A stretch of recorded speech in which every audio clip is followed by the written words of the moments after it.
Welcome aboard to the Heavy Metal Truckers, where we give our thoughts and perspectives on all things heavy, even if you don't like it. We are your hosts.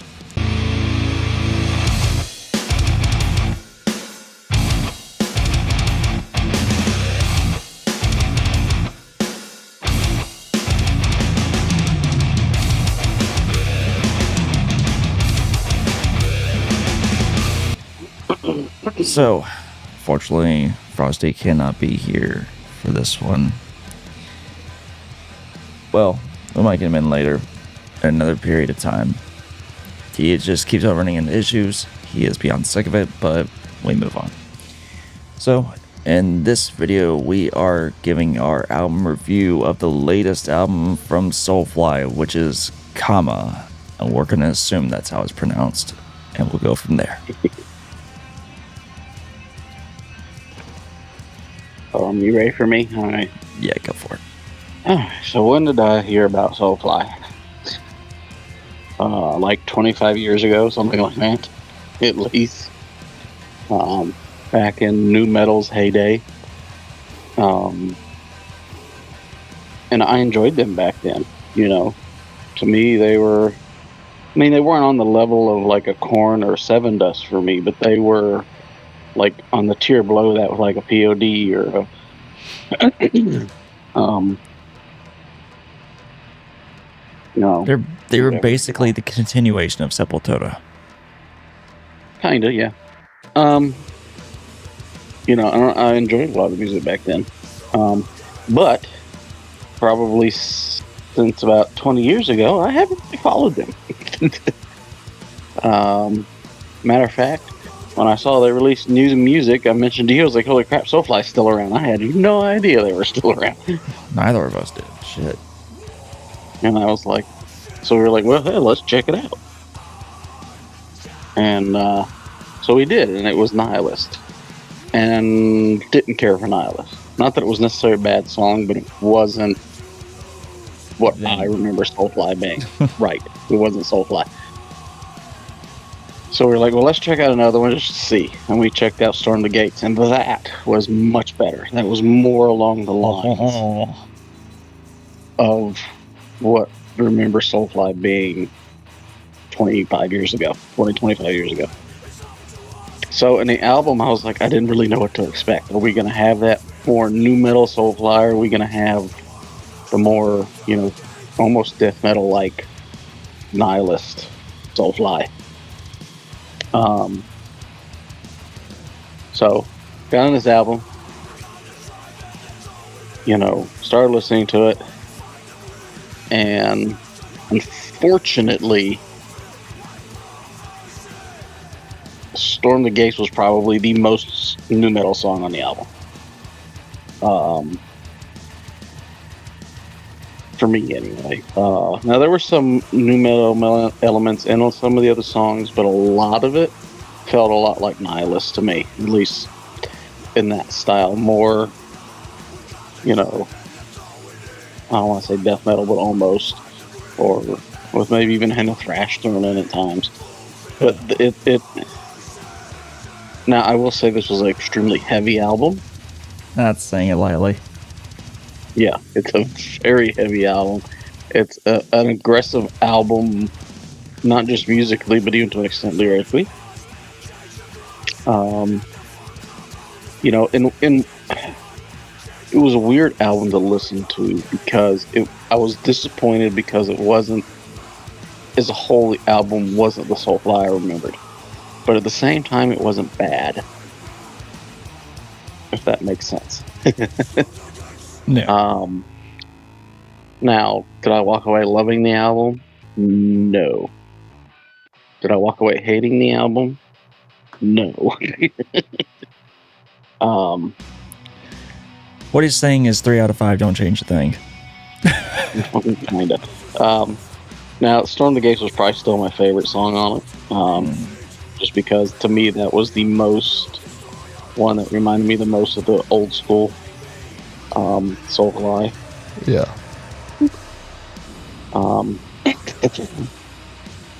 Jesus Christ, it's the 13th album. Dear Lord. Boy, I missed a lot. I really enjoyed Storm the Gates. No Pain, No Power wasn't bad. I somewhat enjoyed that one. The instrumental at the number like Soulfly 13, which Yeah. honestly haven't listened to any of the records other than like the first or second one, so I don't know. Being their 13th album, do they have an instrumental called Soulfly 1 through 13 on each album? I don't I know. don't believe so. But I found that to be kind of bland for an instrumental. It didn't really do much for me. And then the last song was solid. Then the rest of them were just to didn't really do much for me. So overall, I debated back and forth on this score. Gotcha.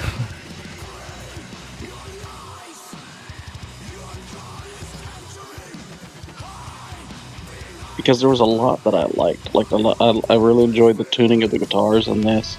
Yeah. You know, I like the bass in a lot of the songs because that part felt on the new metal side, but there was a lot that didn't. God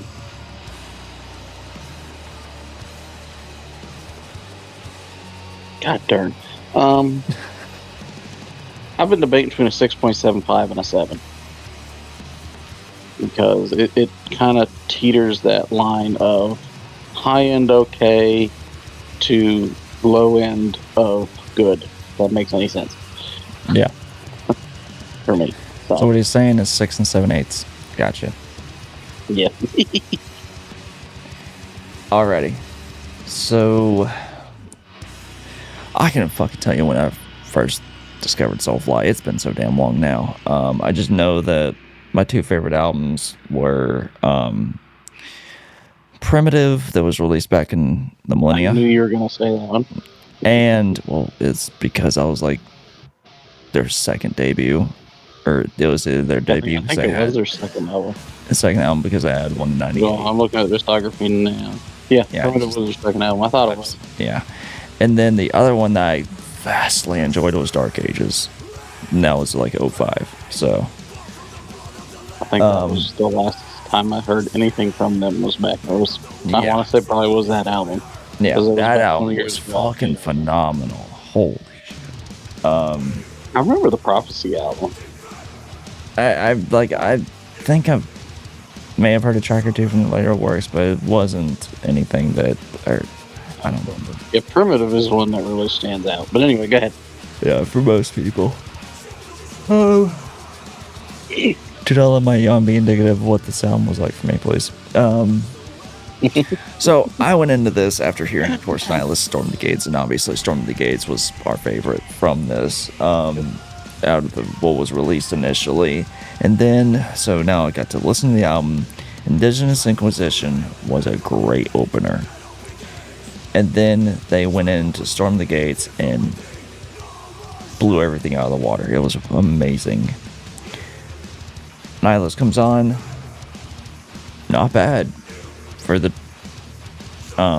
tracking or for list or for order of the album. Not bad.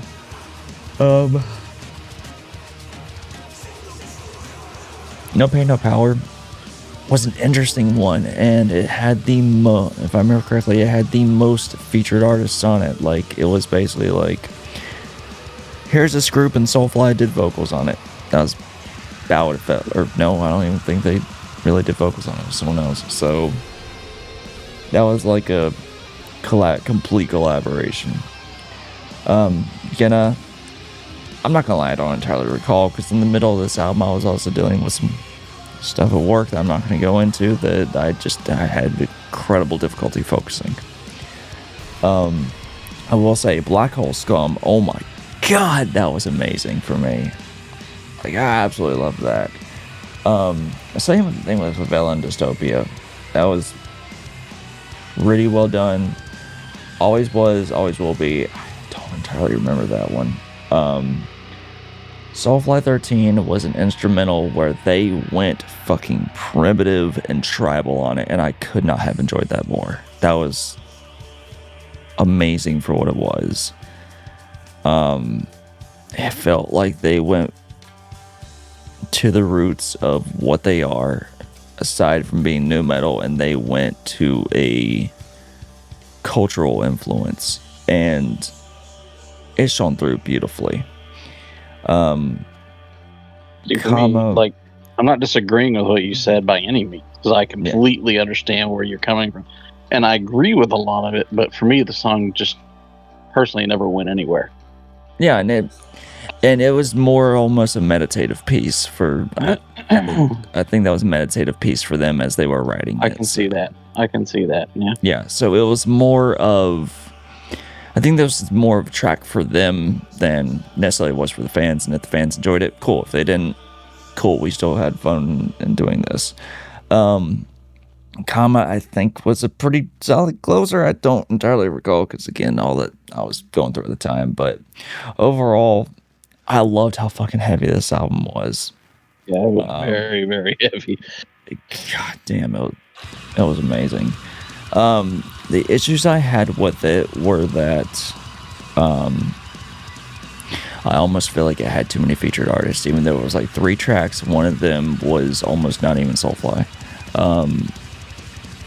So it almost got to the point where it was similar, not necessarily within the same spectrum, but it was similar to how Baby Metal had way too many fucking featured artists, and it wasn't even them. They maybe had 3 tracks that were there. Complaint from that album. Yeah, it was god awful. This one was starting to teeter to that, but it still had Soulfly. I love the aggression, and I enjoy how they did do a departure, and they kind of went a bit more thrash on this album, but yet they still had the aggressiveness that's found in new metal. So I also debated on this rating, but it was on the higher end of the scale, of course. Just because this had greatly what I look for. So, yeah, I kind of felt like, even though it wasn't really in line with the early Soulfly, it's still, I knew listening to it that it still fit along with what you like to listen to even today. So I figured you would. So would I get this album? Would I get this album? Truth be told, I don't know, because these days I'm more particular on if I'm going to get an album, it's something that I'm going to be listening to almost nonstop, or it's well within my rotation. And unfortunately, I don't exactly see this within my rotation. It's like I get a hankering for it at that moment in time, so I'm just going to listen to the album and pull it up. So with that being said, I'm giving this album an 8. It's a great album. Not the best, but it's definitely great.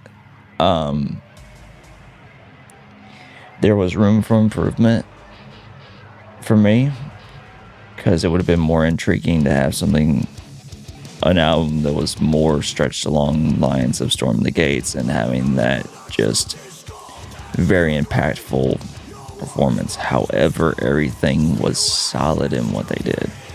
So there's no con there.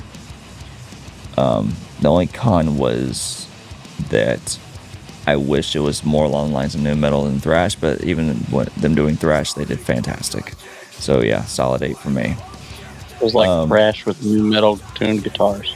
Yeah, which is very intriguing way to go about it, and it went well for me. All right, guys, we have Frosty with us, and he is about to give his history and his thoughts and perspectives on the latest album from Soulfly. Chama, I guess we're pronouncing it, because we honestly don't know any other Chama. We don't know. History on Soulfly is this album. Plain and simple, as per almost everything on this channel. There are like very few that I've actually heard or listened to outside of this channel. But yeah, no, that's my history on Soulfly.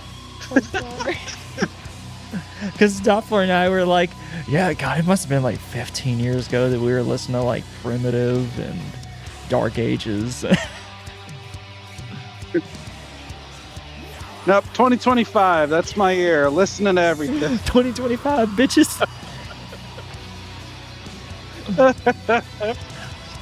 As per the album is concerned, it's one that I had to listen to. That I also was trying to rush through, because I had like a bunch of different albums that I had to listen to. He had like 5 or 6 because he's missed so goddamn much. Yep, and I'm still missing one album to listen to. So, which I will let you decide ultimately after the first or second track whether or not you want to continue that, because it's very far off from your usual.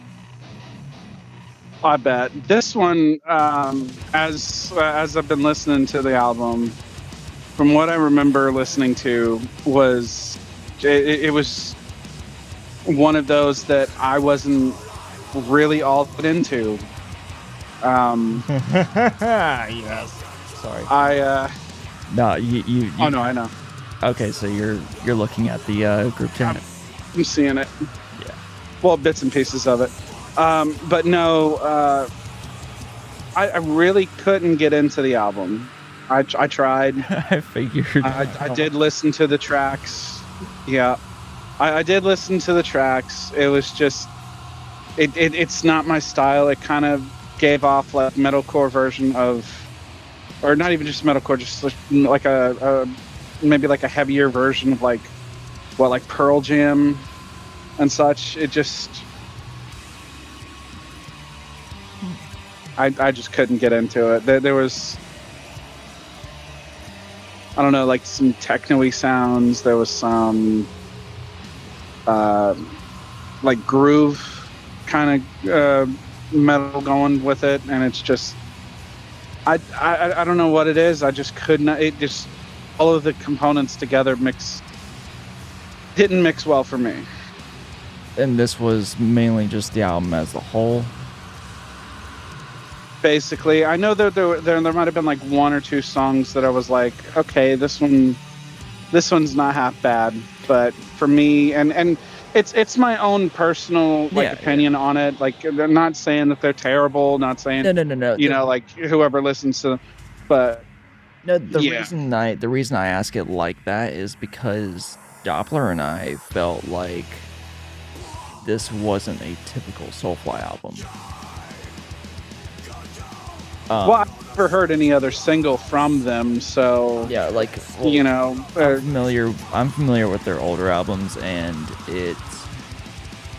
they definitely went more thrash on this one, or thrash influenced on this one compared to their. Yeah, I did have some thrash aspects to it, rather than their more just nu metal sound that was very much apparent on the second track that I can't remember what its title is. No, I wouldn't be able to remember either. Yeah, but no, as a whole, the album just, I could not find the intrigue in it myself. No. Not saying that like anything that they've done previously is not something I might not give a listen to, just to see what they could have been, or what they are, or what they used to be, or whatever. But this album in itself, just the style of it, the different, the different styles in it are just kind of not my, nothing that really grabs my attention. Yeah. I've never really been the biggest on thrash. Never been intrigued in the techno scene, or there have been a couple of groove hits that have come out that I've enjoyed in metal, but I can't fully get it. And then mixing all of it together just just doesn't hit well for me. No, I understand that.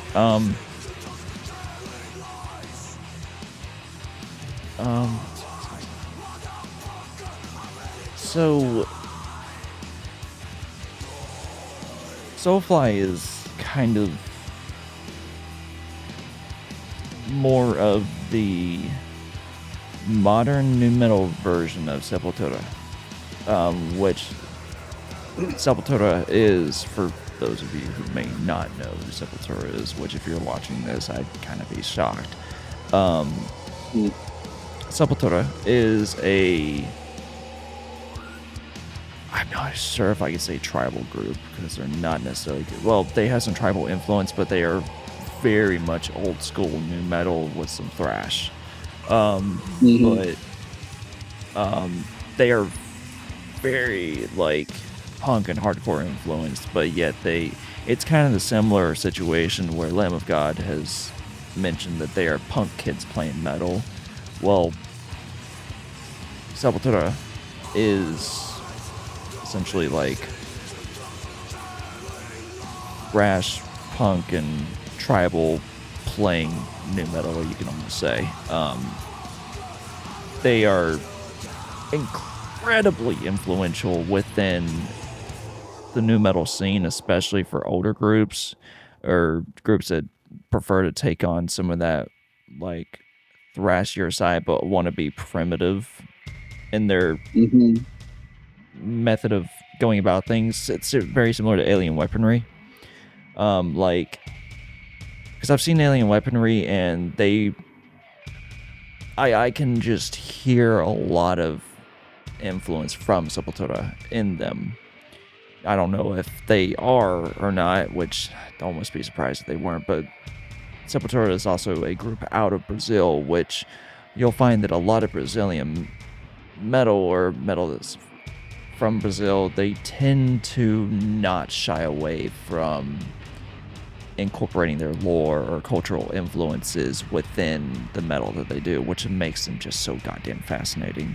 At least from a anthropological standpoint, it's just the culture of it is just goddamn fascinating, at the least. But and you could hear this especially towards the end of the album with Soulfly 13, where they had this just complete tribal instrumental, and it was incredible. At least for me, that was amazing. Just I love when a group can kind of potentially go into their historical and cultural backgrounds and being able to incorporate that into what they're doing. The same thing that Ladrones had done with Altered. But anyways, that's enough for me. Your rating, sir. But yeah, no. Before the rating, Sepultura is like another one of those bands that like I've heard of. I've listened to a couple of tracks, but just because of the style and everything, couldn't get into fully. Yeah. But yeah. Anyway, my rating on the album, I've got to give it a lower rating just because it was one that I just cannot get into. I've gotten it at about a 4. Sorry. It's got stuff. I know. It's got something there. I'm not saying that they're a bad band or anything. It's just it's not my bag of tea. Yeah. So I know it. I knew it wouldn't be. Yep. So that is why the rating is low. Yeah. For viewers out there, that's why it's low. It's not anything to do against the band. It's just not my preference. Yeah. So from production standpoint and musicianship, I guess you could say, do you feel that was done well, or how did your perspective on that go from what you did manage to hear?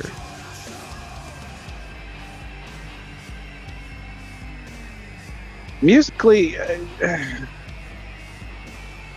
like musicianship wise, I mean, I definitely feel that it's a musician band. I for lack of better terms to say there. But what he's saying is that they're doing the thing. They're doing their thing, which is all that music and art and all that is they want to do it. That's what they do, and they do it very well. I definitely agree there. Yeah. Production wise, I really didn't get the aspect of production as much as I probably should have. If I'd given it like a little bit more of a listen, then I probably could have. But I know that we listen to things differently, mainly because of my background, I've almost been forced to listen to stuff differently. So, well, granted, I mean, I've had that issue with. Yeah, I have that issue with listening to some things because with my music background, I tend to listen to either percussion. Well, not percussion. Just like in general, like I'll either listen to only the percussion or only the guitars or only the lyrics. You know, it's I have to find a way to be able to mesh all of them together and be able to listen to it as a whole. And that's something I've always struggled on because as an elder band kid, I was taught always to listen to the other parts in the piece. So that's where my mind is wired. Which also has made, which is the reason that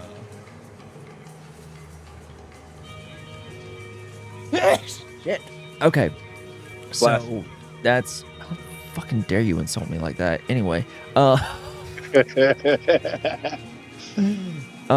this is also part of the reason that whenever I was more active in doing mixes, that I'd send a bunch of stuff to him, just because if anyone was going to be able to notice something that stood out a little bit more than the others, he would be the one to do it, which in retrospect would make him a great mix engineer, just because of being able to hear in a multi-track perspective.